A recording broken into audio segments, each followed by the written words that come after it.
Good morning, students. Let's start with another topic of software project management. So in the last few lectures, we have seen what is software project management.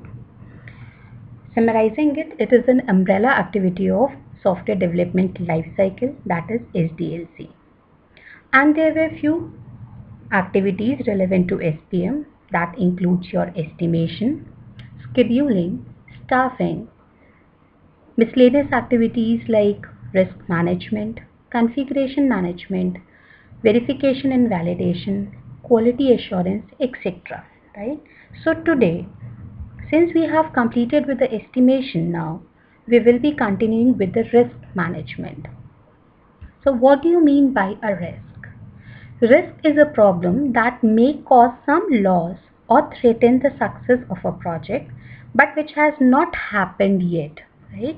So risk can be any problem which associated with your software, and that needs to be identified because it might act as an obstacle or it hampers the successful completion of your project.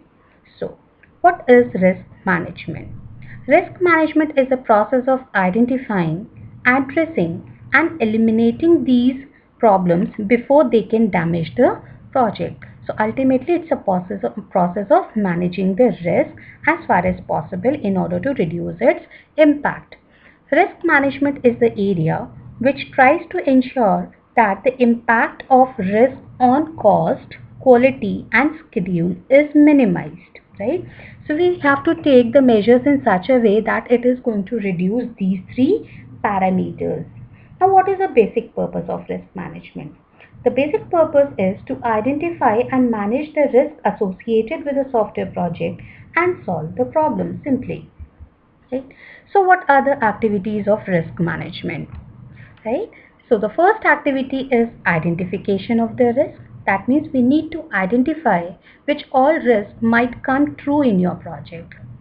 Once you have identified, the second step is assessment.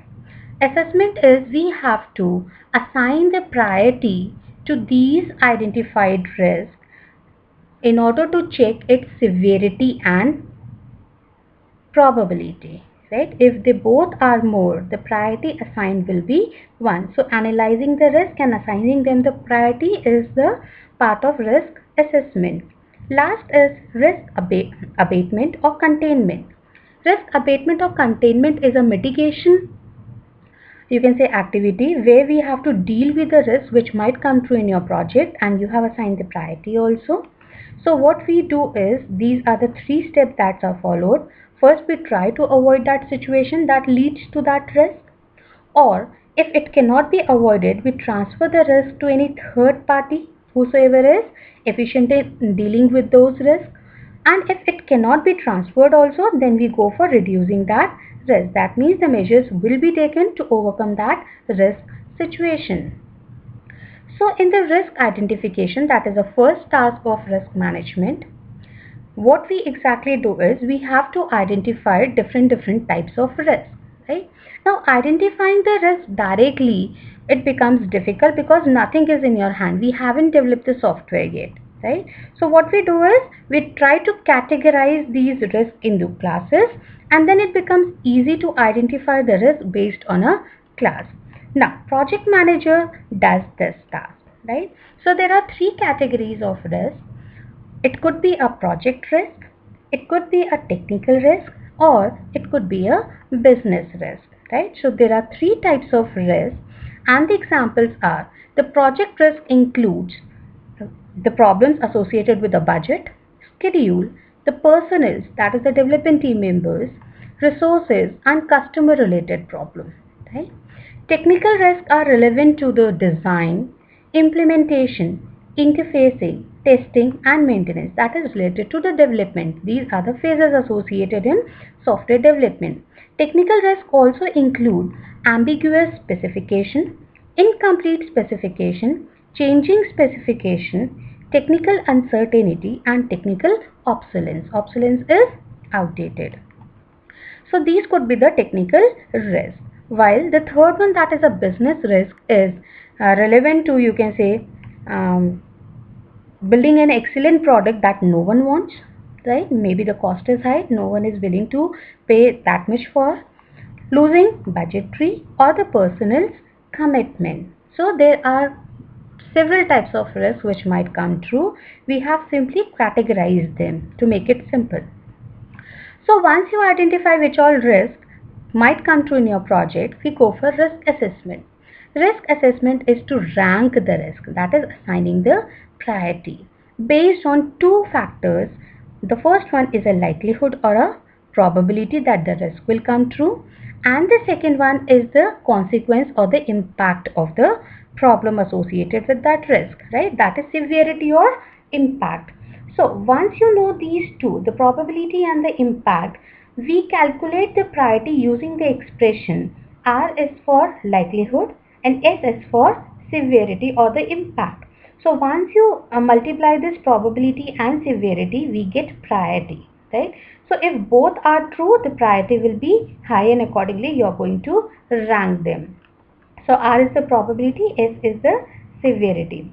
If all identified risks are prioritized, then the most likely and damaging risk can be handled first, and more comprehensive risk abatement procedures can be designed for these type of risk. So once the ranking of risk is being done, then comes is the containment or abatement, right? So what is actually done here is we prepare a plan to overcome or deal with these type of risks, right? So there are different containment procedures. So main among those containment procedure is, the first one is avoiding the risk, right? Avoiding the risk means, since risk has not yet been committed, right? We are only doing this risk management prior to the development, so we can take the measures which might avoid that risk, right? So like example, manpower turnover problem is a major problem. How you can avoid it? By providing like you can say the uniform salary, incentives based on their performance, right? So that is what you can avoid. You can give benefits like DA, HRA, TA, allowances of different kind, medical facility and all. So you can retain those persons. They will never leave your company. Second is transferring the risk. Transferring a risk is like we are not efficient in dealing with that risk. So, and we cannot even avoid it also. You can transfer it to the third party, right? For example, buying insurance cover, right?